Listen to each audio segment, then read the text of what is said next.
यदि संसार में सुख नहीं तो फिर सुख है कहाँ। ज्येष्ठ भारत श्रेष्ठ भारत, अंधकार से प्रकाश की ओर आओ चलें वेदों की ओर। श्रेष्ठ भारत में आज का विषय है सुख की खोज। एक बार किसी ने प्रश्न किया कि संसार के पदार्थों में सुख नहीं है, यदि संसार के पदार्थों में सुख न होता तो संसार के प्राणी संसार के पदार्थों को क्यों चाहते। यदि धन में सुख न होता तो लोग धन को क्यों एकत्रित करते।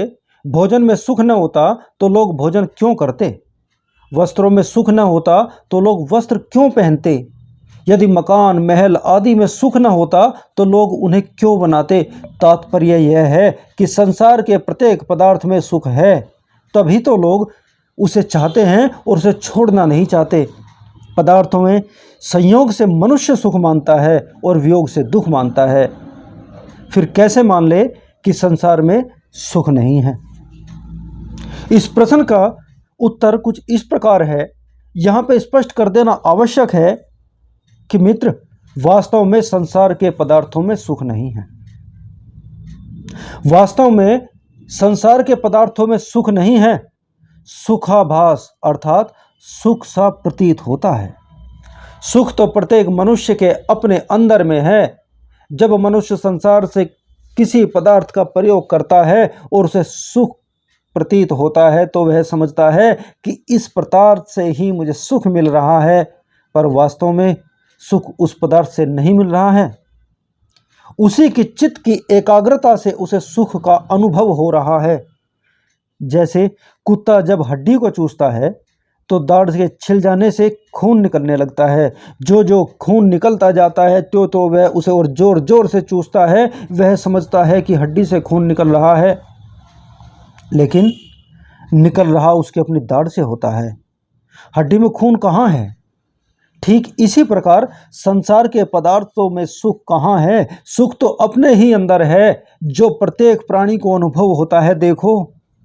देखो यदि धन में सुख होता तो कोई धनी दुखी नहीं होता, परंतु जितनी चिंताएं भय और दुख धनियों को है उतने निर्धन को नहीं।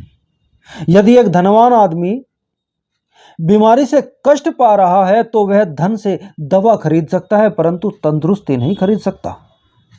यदि वह मूर्ख है तो पुस्तकें खरीद सकता है, मास्टर नौकर रख सकता है, परंतु धन से विद्या प्राप्त नहीं कर सकता।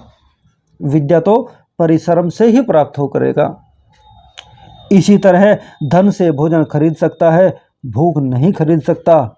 ऐसे भी मनुष्य संसार में हैं जिनके पास करोड़ों रुपये अरबों रुपयों की संपत्ति है, परंतु आध पाव दूध चावल भी हजम नहीं कर सकते। अब बताओ धन में सुख है कहाँ।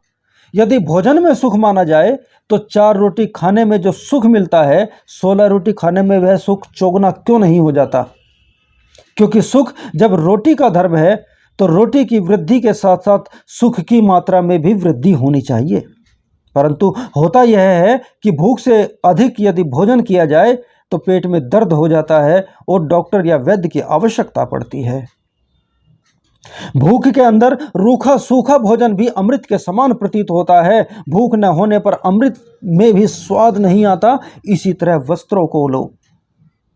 यदि वस्त्रों में सुख माना जाए तो जाड़े में ऊन और रुई के मोटे मोटे वस्त्र जो सुखदायक प्रतीत होते हैं, गर्मी में वही वस्त्र वैसे ही सुखदायक प्रतीत क्यों नहीं होते। और जो वस्त्र गर्मी में सुखदायक प्रतीत होते हैं वे सर्दी में वैसे ही सुखदायक प्रतीत क्यों नहीं होते। जब सुख वस्त्रों का धर्म है तो प्रत्येक समय उनसे सुख का मिलना चाहिए। क्या कारण है गर्मी के वस्त्र सर्दी में और सर्दी के वस्त्र गर्मी में आराम नहीं देते। जो जिसका धर्म है वह प्रत्येक समय एक जैसा ही रहना चाहिए। जैसे अग्नि का धर्म जलाना है, उसे किसी भी समय छुओ तुरंत जलाएगी। मिश्री का धर्म मीठापन है, किसी भी समय खाओ मीठा ही प्रतीत होगा। इसी प्रकार यदि संसार के पदार्थों का धर्म सुख देना हो तो संसार के प्रत्येक पदार्थ केवल सुख ही दें और मनुष्य सुख की खोज न करे। उन्हें तो प्रत्येक समय सुख का अनुभव होना चाहिए था। भला बताओ तो सही, एक मनुष्य जिसे 105 डिग्री का बुखार चढ़ा हुआ हो, उसे रेशम की डोरी से बने हुए मखमल के बिस्तर पर लिटा दें, सोने के पलंग पर लिटा दें, तो क्या उसके दुख में कोई कमी हो जाएगी? कदापि नहीं, बिल्कुल नहीं।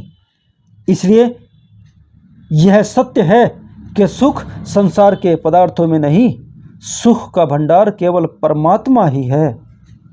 असली सुख वह है जब आत्मा और परमात्मा का मिलन होता है, जब आत्मा को संतुष्टि होती है परमात्मा से मिलने की, वही असली सुख है। सुख इस संसार की भौतिक वस्तुओं में कहाँ। सुख तो परमात्मा से मिलन की संतुष्टि में है, सुख तो हमारे अंतर में है। क्योंकि जब सुख मिलता है तब परमात्मा के बिना मिल ही नहीं सकता। आत्मा का सुख तो परमात्मा में है, क्योंकि परमाणु जब भंडार से मिलता है, उस परमाणु के लिए वही सुख है, और आत्मा परमाणु है, भंडार तो परमात्मा है। सुख तो परमात्मा से मिलन में है। संसार की भौतिक वस्तुओं में सुख कहाँ, सुख तो परमात्मा में है।